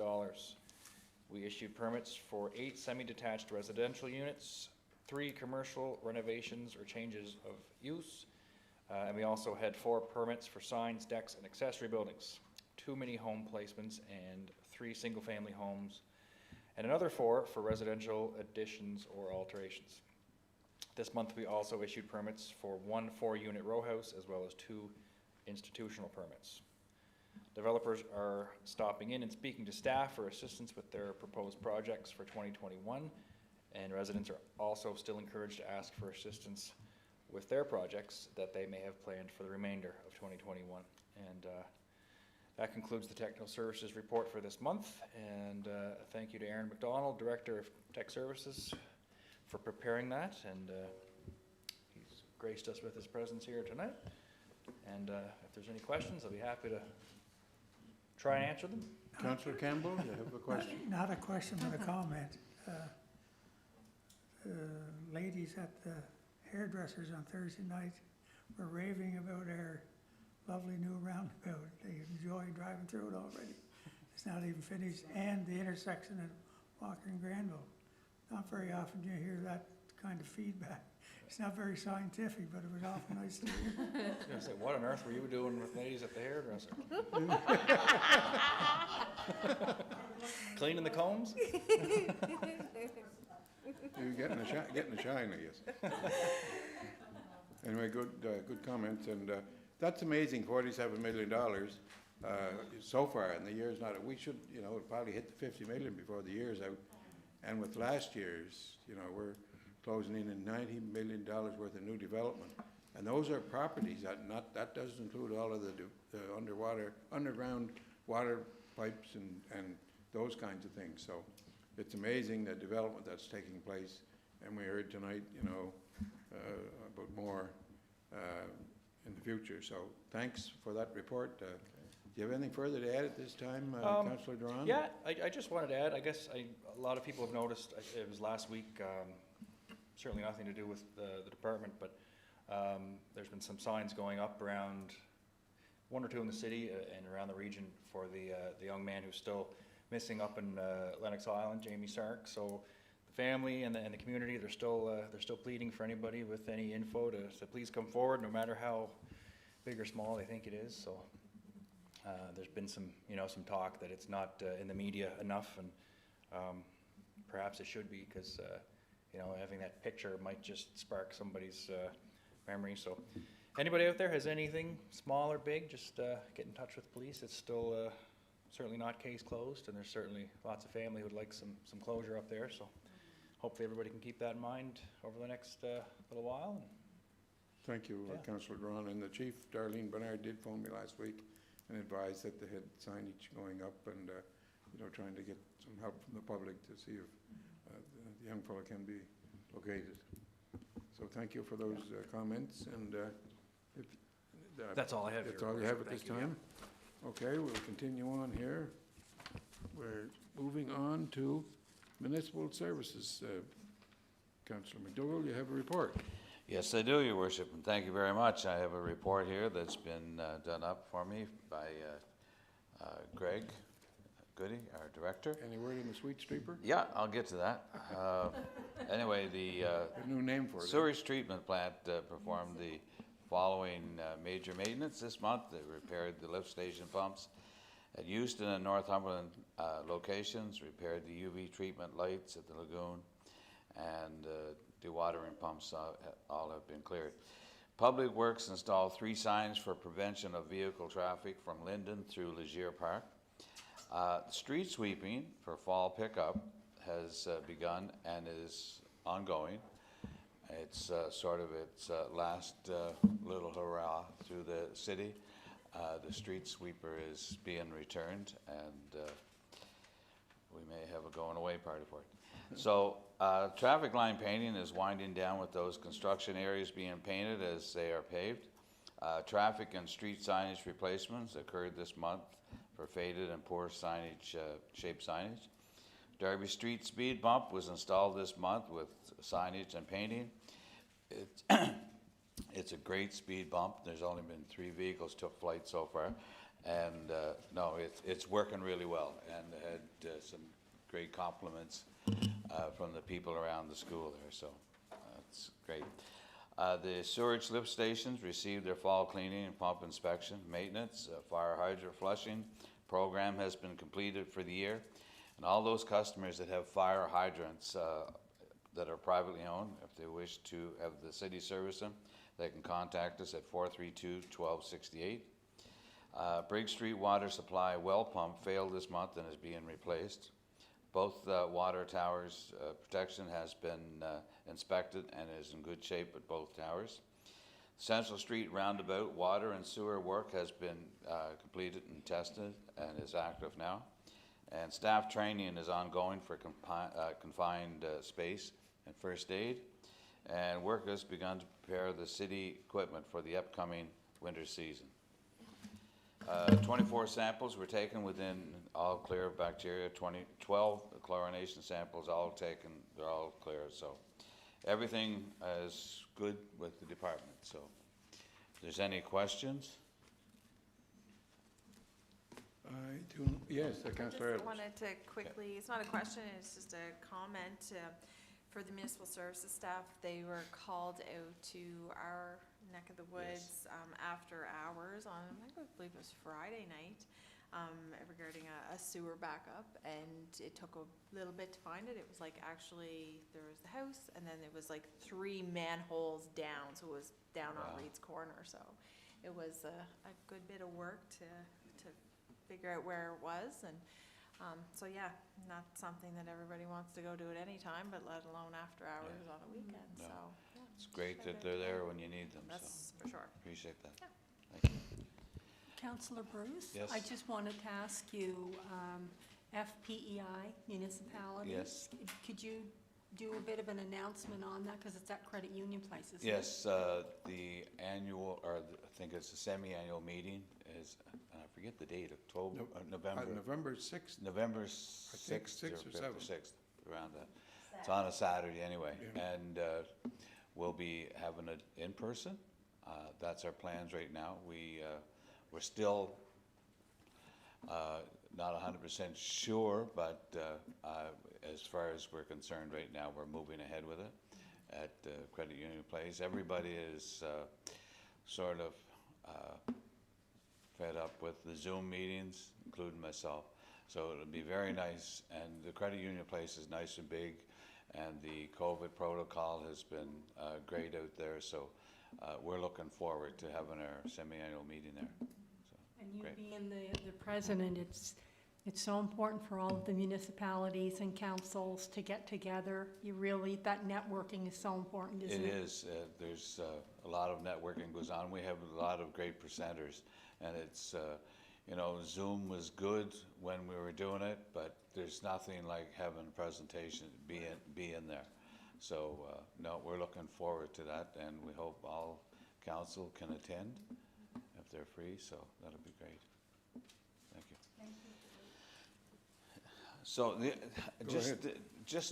I only have one comment, Your Worship, and Deputy Mayor touched on it a few minutes ago. Last council meeting, I had brought birthday greetings to the late George Olskamp. And it was only a couple of days later that I was notified of his death. So I just wanted to pass on condolences to the family. He was a great guy, 102, lived a great life, and yeah, it was very sad, but just condolences to the family. Thank you, Councillor McDougall. I do not see any other speaker lights on, so we'll continue on. Councillor Campbell, how are things in the windmills? Fine. Electrical chair. Better than usual. First part of my report, I'm going to read same as Councillor Adams did it. The 100-year operational history of Summerside Electric, 1920 to 2020, is being presented at a book launch on November 5th, 1:30 at the Credit Union Place. For more information, Culture Summerside can be contacted for details. Books will be sold for $25 a piece. And the windmills, 54.7% of our electricity came from the windmills in September. Generator run hours were 16.3. 10 new electric customers energized this month. 4 electrical service upgrades, 2 new poles were installed. 4 transformers were installed and 1 removed. 80 meters of primary wiring installed. 35 meters of secondary wiring installed. 24 service calls were responded to this month, 1 street light installed this month, and the Heat for Less programs sold 4 room heaters and 1 water heater. And we now have 461 of those units out. And I got an email this morning from Councillor Adams. There was a guide wire from one of the poles from up my area. If you think of it, or if you're talking to anyone about reporting poles, there's a little tag on them, and that'll take the electrical department right to the poles, a little 5 or 6 number thing. But they promised me they'd be up there today, so Yeah, they had asked me for the name of the person, so I think they it's probably contacted hit them by right away. machinery or something up I think there it looks around it, the- yeah.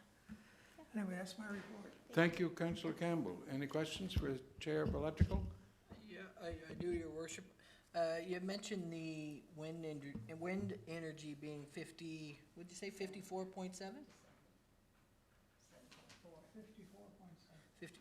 Do we know what's the record? What was the most we've ever achieved in 1 month? Just some, out of curiosity. I don't think we've been over 60. Yeah. No, it's around 60, I think. 60%. So right at about 60%. September 2020. Okay, I just, for my own interest, I was just curious. Yes, yeah. So we had the 60% in 2020. Good. It's a good vision, right? Okay, we'll continue on. You're finished then, Councillor Campbell. Councillor McFeely, you had your break, now you're back on with economic development. I am, Your Worship, and I'll be short. I don't know if we have a point of order here or what we have, Your Worship, but I do have a resolution. It's not listed on the agenda, and it's the recommendation on the sale and the redevelopment of the Summerside Venture Center. Okay, is there a number of the resolutions? It's just the one resolution. It's resolution COS 21-177, so I'm not sure the procedure to move that forward. Oh, it's not in the package. It's not in the package. Okay, Late so edition. do we have a friendly amendment here that could be added? Okay, I don't believe there's anybody objecting to it, so the floor is yours, sir. We're okay to move forward with that, so I'll do that after the report, Your Worship. And I do want to thank Director Mike Tatuska for the brief report that he has developed. Firstly, I want to talk about the Sunbank property, and wanted to certainly acknowledge Mike's work on that, as well as Director Greg Goody, but I see Greg has left, and certainly CAO Rob and Deputy CAO Gordon for their work on that. It's I don't know if the residents really understand what a game changer that project is. And earlier tonight we approved the awarding of a tender package there, a part of the tender package anyways, to Aspen Kent of Montague, and so there's a whole value added piece to that tender, and Aspen Kent have pledged over $23 million into our local economy, and that's really exciting news, and it's really around research and development of new technologies and innovation, collaboration with local post-secondary institutions, tenacity at Summerside tenancy at Summerside Business Park, strategic investment in local business, and many spin-offs around that, and the whole labor piece there. And these, for the most part, are they're good, high-paying jobs that many that will be permanent in the community. So it's a tremendous project with tremendous spin-offs, and I'm just not sure as a community we really recognize that. The office continues to facilitate network and support investors, both locally and abroad, about their investment ambitions in Summerside. The office is continually challenged on two fronts, space and labor, and we are working very hard collaboratively to address these short and long-term solutions. Available real estate, Summerside is continuing to feel pressure and pain points in regards to facilitating investment. To put into perspective, our vacancy rate in Summerside are experiencing single-digit constrictions, 1% in industrial and 4% in retail. And we spoke a little bit about that earlier tonight. Every economy needs some level of healthy vacancy, but we are now at a point of losing investment. And for us and our partners, trying to close deals quickly is critical to our success. And physical space is now one of our two major pinch points. We need to come up with a more innovative solution to putting a spotlight on getting more commercial industrial space on the market as one of our top priorities, and looking at innovative ways of doing that and finding funding partners to help us move forward in a number of fronts in providing that space. An example is that our present demand for, and this is just the stuff that the Economic Development Office is aware of, there's other stuff out there too. Our demand for retail space is in excess of 100 square feet, over 25,000 in office, and in excess of 90,000 industrial space. So it's hopeful that we can work collaboratively with the business community and governments to find solutions. Labor is a global issue, and Summerside is no different, and I know the office is working hard with some present companies to recruit over 400 positions to be filled in the Summerside area right now. So, you know, it's really restricting companies' ability to grow. So we need to work collaboratively with the business community to find ways to make Summerside attractive. You know, our economy continues to be challenged in those fronts, and again, it's about partnerships and collaboration to move forward. So, like Mike is saying, he believes we are at a turning point. We're turning the corner, and we really want to thank the business community and partners, and really encourage developers and people to look at Summerside as an opportunity to invest. So that's my report, Your Worship. If there's any questions, be pleased to handle those. Thank you, Councillor McFeely, and it was great to see the development moving along very well. The new strip mall at the corner of Greenwood Drive and Notre Dame, and I was out there a couple of times, and a business moving in there already. So we commend Chris Palmer and his assistant or somebody else in developing it. So it's going to be a quite addition to that corner. Yeah, and that should be an example to the community folks. I mean, you know, there's a developer that has confidence in the community, and you know, and he's getting the space rented. Like there's great investment opportunities for people, and an opportunity for the private sector to step forward and make some money here. So I mean, we encourage that all we can. And I commend our staff and council. You know, it's our job to create the environment, you know, to attract development. And I think when we see $90-some million there in 2 years or a year and a half, I think that's certainly being done, and it's great to see that we're attractive, you know, for a lot of businesses wanting to start and open up. And I know Economic Development Department and the Tech Services had to work together with Finance and the whole council to get it all tied together, but things are really taking off. Yeah, and I think, like the Aspen Kent, the Sunbank RFP is an example of how we can move forward when you put that value-added clause in there. And it's a new way of doing business, but it forces, you know, proponents and companies to think about how they can bring value-added opportunity to the community, and how we can grow our investment beyond what the specific project may be. So that's a way forward, and look forward to more of that. So, thank you. The resolution, Your Worship. Go ahead. Before I forget here, COS 21-177, moved by myself, Councillor McFeely, and seconded by Councillor Durand. Whereas the Department of Economic Development issued an RFP in September of 2021 for the sale and redevelopment of the Summerside Venture Center, located at 185 Greenwood Drive. And whereas 3 proposals were received, Nick Sharkey, 150,000, units 1 to 4 would be used for modular home construction, unit 5, health manufacturing company, and unit 6, brewing distillery equipment. Curran and Briggs, 407,000, new home for advanced rental. Upcycle, $350,000, new home for Upcycle Automotive. Furthermore, 2 bids met the minimum threshold of the reserve bid and other conditions as specified in the RFP. Be it resolved that council endorse the sale of the Venture Center to Curran and Briggs for the amount of $407,000 to be put into a reserve for Summerside business common activity. And this bears the recommendation of City Council of October 18th, 2021, Your Worship. So moved by Councillor McFeely and seconded by Councillor Drawn. And thank you for that resolution. Any questions or comments on Councillor McDougall? There was just one comment, and I'm not clear on it, just your last comment to be put in reserve. We had spoke about that at the meeting, and that wasn't clarified, I don't think, where that was going. We would defer to the financial expert on that.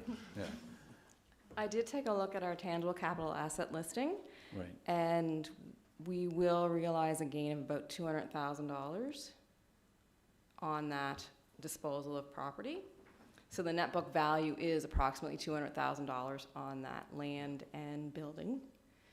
So we could put in We could set up a reserve. for the $200,000, So the motion, which is above, the net Yeah, book and I don't value. have a big issue with that. It's just mostly when we do something like that, it goes into the general, we've been told many times before that it goes into general fund. Then comes back for discussion. Yeah. Where it goes. Yeah. Anyway, I'm not gonna hold up on it.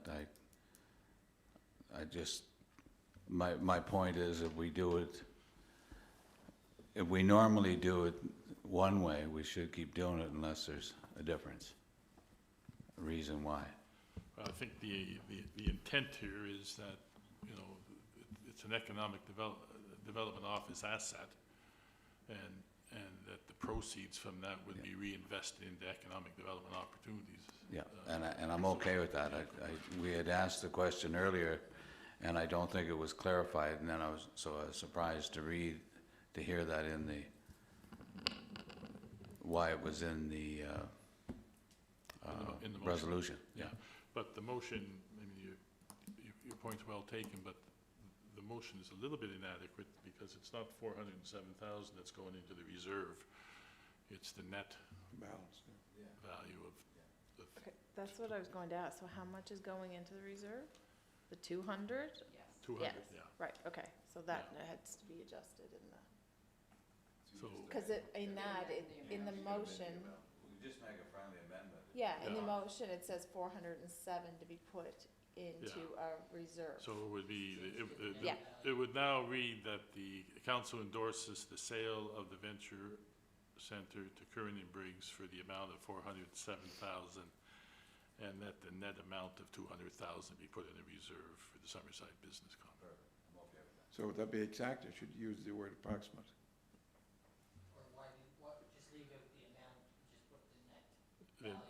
The net value to be placed in a reserve for the Summerside Business Commons activity.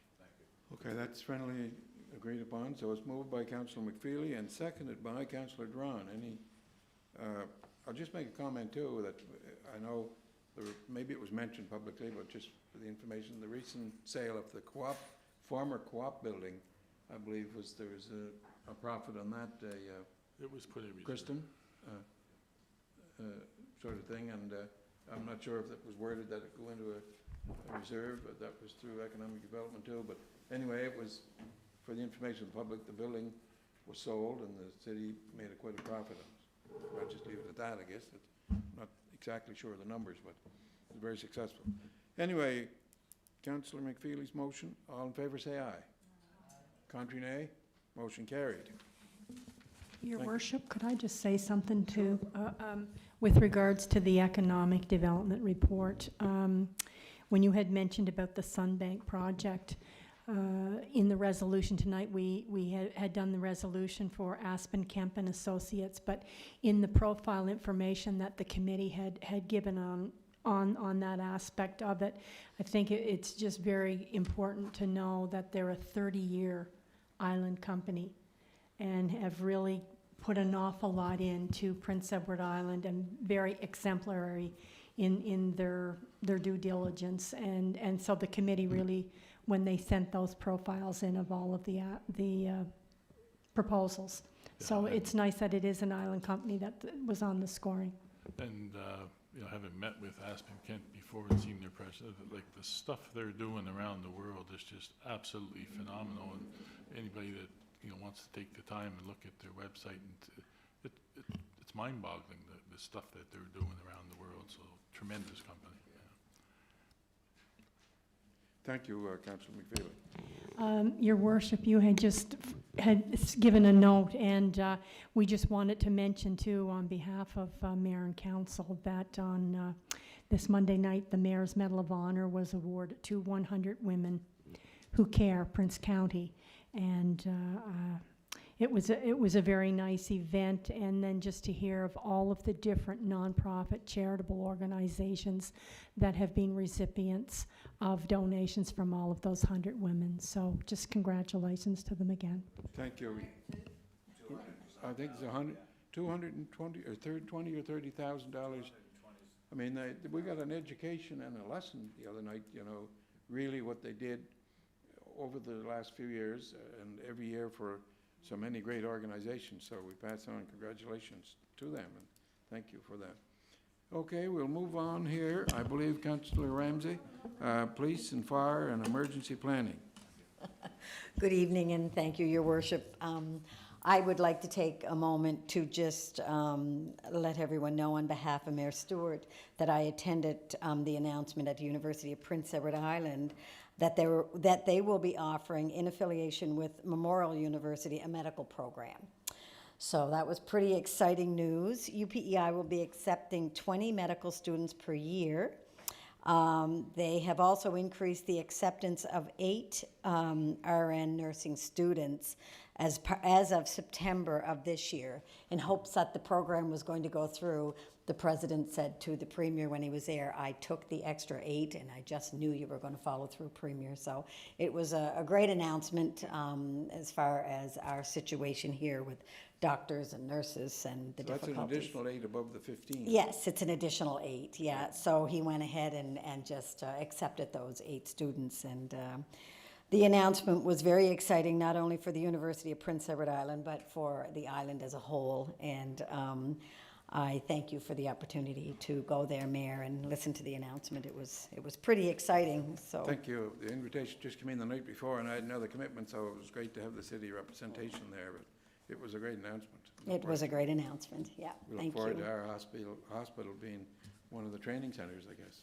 Yes, That's so the do I. plan. Yeah, And others, everybody's going to benefit from it. maybe Alberton and Montague and Charlottetown. So thank you for being there. Yeah, you're welcome. Thank you. So if there are no questions, I will go into the fire service report. There were 18 fire calls during September. Firefighters trained for a total of 233.5 hours for the month of September. 10 members volunteered for a day with Lifehouse Emergency Shelter for women and children. They spent a Saturday there, and I keep hearing from those ladies what a wonderful job that the fire folks did. Don't want to say firemen or firewomen, because I think they were both there. And anyway, the firefighters were there for the day and getting the house ready for its opening. The department hosted a barbecue for the Red Knights Motorcycle Club. There were 170 riders who participated in the 20th annual 9/11 Memorial Run. Proceeds from the barbecue were donated to Ronald McDonald House. The chief, I spoke with him today, and he sent me an email regarding dryer vents. He said, October 9th and 10th, 2021, Summerside Fire responded to 2 dryer fires. Both incidents were a direct result of plugged exhaust pipes from the dryer to the exterior of the house.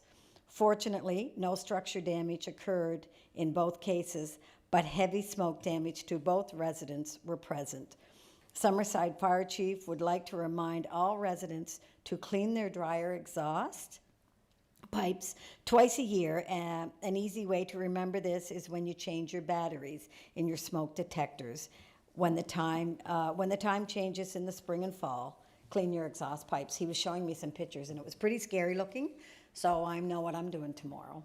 I probably can't do it, but I'm going to have someone do it, but because mine hasn't been cleaned in a while. So anyway, that's the fire report. I don't know if anyone has any questions on that, besides Bruce mumbling back here, but besides that, we're good. I believe Deputy Mayor's question. Well, I forgot to ask in police, just any word on Chief Dave, how he's doing? Well, that's in my next report. That's on my police report. Thank you. I was just going to go into the emergency measures report. We continue to do our plan with emergency measures, and we feel very comfortable where we are right now in the case of an emergency. So that's a continuous job. And if there's no questions, I'll go into the police report. Thank you. Doing good, Bruce? Moving right along. So, Summerside Police Service report for September. Members continued their meetings with the Bridge Program, Criminal Intelligence, PEI, and other provincial organizations. Members volunteered with Big Brothers, Big Sisters, and coached some minor hockey. During the month, three members received their annual firearms training. All but three received their firearms training. One member took modern day leadership at the Atlantic Police Academy. Another member took major crimes course at the Police Academy, which was put on by the Canadian Police College of Ottawa. The annual police memorial was held in Summerside in September, and Corporal Ashley Davis did a reading of those who lost their lives in the line of duty, and I attended that afternoon, as well as, I believe, Mayor and a couple of our councillors here, and Chief Poirier and other members attended. Constable Patrick Daly from the JFO unit was the guest speaker at the Health PEI conference. He spoke about the drug situation in Prince County. There were approximately 50 healthcare professionals present. Acting Chief Walker and Acting Deputy Chief Blackhair met with the Minister and the Deputy Minister of Justice to discuss policing in general. They also met with the Deputy Minister of Health as well.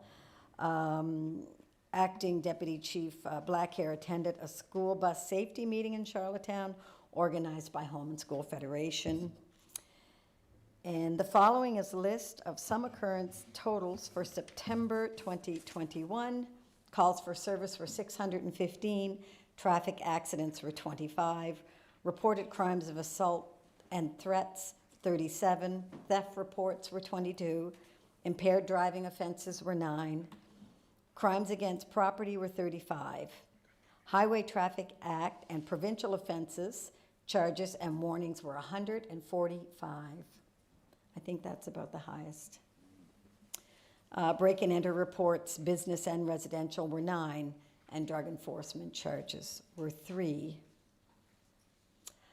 Halloween, the curfew will still be 8 o'clock as per usual. Safety measure message is coming out in the next few days from police services, so people can just keep an eye, and I know if I see it, I will certainly post it, as most councillors do. So anyway, we'll keep an eye for that. And Deputy Mayor just asked about Chief Dave Poirier. I stopped in to see Dave today. He is home and doing very well. He continues to feel better and is looking forward to getting life back to normal. Dave is so thankful to everyone for all of their kindness to himself and his wife Ruby throughout their trying times. So on behalf of council, we're wishing Dave and his family all the best in the near future, but he's progressing very well. And so that was very nice to see. Big smile on. He had some family members there visiting him, and And Angela Walker called me, she wanted to do a report on Dave. People are really wondering how he's doing. So I went over to Dave to say, this is what she wanted to do, and so he was up for an interview. So if people want to listen to CBC tomorrow, they should be able to hear his own story on how he's doing. So anyway, so that's all I have. It's enough, eh, Bruce? It's all good? Okay. I just wanted to commend the department. We're very quick to complain about speeding, and I have an issue in the West Drive area, South Drive, and seems every time I go out there, there's an officer around. So I really appreciate that. Thank you. Well, thank you, Bruce, and I'll pass that on. So thank you very much, everyone. Maybe you mentioned that I think Halloween's Sunday night. Right? Halloween is Sunday night and curfew's still 8 o'clock, but there'll be some information come out from police services, so. As in October the 31st, Yes, what did I say? Sunday night, but the date. Sunday night, the 31st, yes, sorry, yes, okay. Thank you. Okay, thank you, Councillor Ramsey, for that report, and I do not see other requests for questions. Councillor Snow, a busy department at Community Services. You're funny, Bruce. And you're meeting today, too. You may Yep. comment on that. Exactly. Thank you, Your Worship. First of all, I'd like to thank Director JP DeRoger, who compiled the report. The Community Services Department had a busy month of September, highlighted by the naming rights of the Island Petroleum Energy Center. Members of Island Petroleum were on hand and announced the 5-year naming rights agreement that will now see the arena named the Island Petroleum Energy Center. The ice returned in the arena with the new Island Petroleum Energy Center ice decals and signage, just in time for the return of minor hockey in the Summerside Western Capital season, where they will play host this year to the Eastern Junior A Hockey Championship, the Fred Page Cup. Credit Union Place co-hosted and served the home base for Pedaling for Parkinson's. It was a 2-day cycling event, and we raised over $32,000 with 80 participants taking part. Cricket tournaments continue to be a growing sport here in the city. 130 participants on each weekend from across PEI, Nova Scotia, and New Brunswick. Organizers are eager to continue to grow the sport of cricket here in Summerside. Construction continues on the grounds at Credit Union Place, and lots of construction, that is. We have the hotel under construction and the multi-purpose dome. Both are well on their way and are going along very well. Pickleball courts in Wilmont seen a major overhaul this summer, and all together with some regulation netting and court markings, and the sport of pickleball has grown immensely in our city. I would encourage people to take a drive out to Wilmont, look at the courts and the work that was done there, and I guarantee it, when you drive out there, it's starting to get a little colder, but every day when I drove out there during the summer, there was somebody out in the courts playing pickleball. It's great to see our community utilizing that, and it's all different ages. It's from young to old, and it's great to see. The fall edition of swimming lessons kicked off and are once again sold out. We have the continued partnership with Confederation Bridge, and our aquatics department is able to offer preschool level 1 for free yet again this year. The bowling lanes and aquatic center saw 12 total themed birthday parties for the month of September, while the Veterans Convention Center saw a total of 38 bookings. Also, as you mentioned, Your Worship, just to update the public, our Seniors Advisory Committee met again today. We have continued to meet regularly.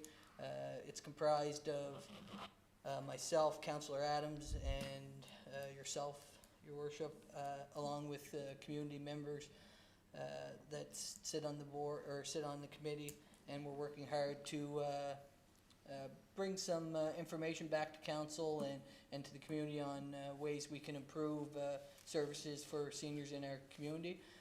That being said, one thing that has come to light during many of our meetings is the amount of senior-oriented activities that we already do have running in our city and the quality of those programs. And we really are trying to figure out how we make sure that those residents in the city of Summerside that would like to be involved in senior-oriented activities know what's going on in our city. So we're going to work hard at getting that information out to members of our city, and look forward to updating you a little bit further as we continue to move along that process. Thank you, Councillor Snow. I believe a couple of lights on there, Councillor Adams, and then Councillor Ramsey. Thank you, Your Worship. I just wanted to note a few things. A couple residents had contacted me, and I had a little visit with them last weekend. Terry and Noel Goodyear. Terry is 91, and he still swims often at the Cup. They wanted to commend the Cup staff on how great they are to ensure Terry gets in and out of the Cup safely, and they are always accommodating no matter what they ask. And they said in general, anything that they've gone to do in the city of Summerside, they've moved here from Newfoundland a couple years ago, and they said that they are the generosity of everybody has been overwhelming. So a shout out to Cup staff and everybody in the city for being so good. I also wanted to note that Saba has officially finished its ball season. We had regular ball, and then we had fall ball, and finished off, Saba hosted a jamboree. Also, Summerside hosted Holland College and Senior Islanders games this year, so that's huge. So they love coming to Summerside. So when colleges are coming off the bridge, there's not much use going any further than Summerside. They might as well play here. And I think we have to give a huge shout out to our student athletes and those who coach them and organize them, the PI School Athletic Association and Phil Bridges. We are the only province in Canada that has had school sports through COVID, so that's huge. Tosh recently won the senior baseball gold, and SIS won intermediate baseball silver. So anyways, shout out to everybody, because without following the COVID protocols, it wouldn't be working. So anyways, huge congratulations to everybody. Thank you. Thank you, Councillor Adams. I believe then Councillor Ramsey and then Councillor Dwan. Okay. Thank you, Your Worship. As councillor in Ward 3, where the hotel and the dome are being built, I would like to commend the residents who live on Notre Dame Street, on Rufus Street, on Sheen Street, and on Willow Street. For all the activity that's going on there, they are being very, very patient. I live there. It's very loud. It's very dusty. And, you know, they're all just going along, and they know it's all going to come to an end. It's a huge project. So I just want to commend them and help them realize that, you know, we as council know, and we, you know, it is at my back door, and not anybody likes it at their back door. So I understand what they're feeling, and I just wanted to let them know that I appreciate their patience with all of this. So thank you. Thank you, Councillor Ramsey. Thank you. Yeah, Can I have just your on comment that. on that, George? Yeah, just on that, I think, like you said, nobody loves it when things are banging and there's noise. That's but all the time. I think our contractors are very well mannered in regards to making sure Yeah. they're doing what they can for the neighbors. I'm around the site often. The site for both sites for construction ongoing, they're clean, they're kept very well, and they're being a good neighbor prior yes. to it being built. So I think at the end of the day, this is all progress in our city, and it's going to have a huge impact on our city overall, both the dome and the hotel. So I look forward to seeing the continued progress, and I do thank the neighbors for their understanding while we go through this process. Yeah, because it's hard to keep steel quiet, right? Oh, So it's just really, really super noisy, like there's no for getting away from it, right? But for sure, yeah, yeah. thanks. Thank you, Councillor Ramsey, and now we go to Councillor Durant. Thank you, Your Worship. And it's really just a couple of non-community service related PSA, so I'm happy to let Councillor Snow conclude first, so if there's anything you want to No, close with. nothing else unless there's any more questions.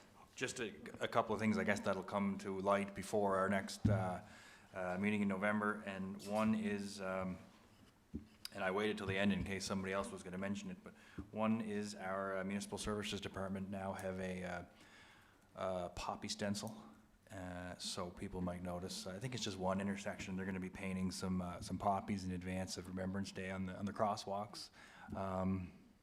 That was an idea that came up. I think it was Councillor Snow. Actually, it was last year, and we wanted to make sure that like the Legion and the Lest We Forget Committee and those folks were on board with it, and they were. So people may notice that.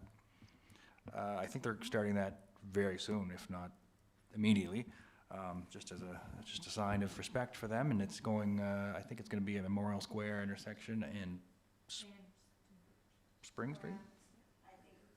Right out in front of City Hall. Okay. There was some talk about putting it up at the square. Okay, so, and then the other thing was November 1st. Movember, of course, starts, and I hope that in the very least I'll be able to come back here for a monthly council meeting in November and look across and see a little feather duster, whatever you want to call it, on the upper lip across the room, and started growing it already. And other than that, that's everything. Greg, I'll see you at the salon, and thanks very much, everybody. Thank you, Councillor Durant, and as well, under the invitations, I know an invitation just came in as a reminder, but Remembrance Day on November the 11th will be held again this year at your Credit Union Place. And there's a service on Sunday before that, November 6th, at Trinity United Church for Lest We Forget Committee. Yeah. So we will certainly be at the Remembrance Day ceremonies. JP at Credit Union Place got everything under control there, of what the numbers that will be allowed and those kinds of things. So, and I will commend the staff out there. They really got a good handle on that. And I found out in the weekend, people are coming in with they had to have their pass and everything. So, but it went very smoothly considering the large number of people that were in. Anyway, your lights on, Councillor? Yeah, I just wanted to make a comment. We were all pretty concerned when the thought of the salt was going to be on the waterfront. And like I said before, I don't think there's been a subject that we've tackled here in the city that I've been involved with that I have questioned as many times. I just want to commend the Port Authority for Summerside Port Corporation for finding a new home for the salt, and I believe the wall are coming down, or most of them are down, and we look forward to the rest of them being removed. But we just want to thank them for taking the salt to another location, because we did get a lot of comments on that. And I know that by moving, and I was one that wanted it moved, but in order to get it moved, it has to move through Ward 1, that goes through South Drive and to West Drive. I want to thank the people for their patience in this, because it had to go to somewheres. In this case, it's going to Slemon Park, and this is the way we have to get there. And I want to thank the police for their patrols while they're in process. And I believe there's another one coming in a couple of days. And I think they're finishing up. They should be finishing up here before midnight today. So anyway, just again, thank the port and thank everybody for their patience. Thank you, Councillor McDougall. Okay, I do not see any other speaker lights on. We've gotten to the end of the agenda, and we're still connected with YouTube here. So is there a motion to adjourn? Moved by Councillor McFeely and seconded by Councillor Adams. The meeting adjourned. All in favour? Say, contrary nay, carried. Thank you very much, and we'll just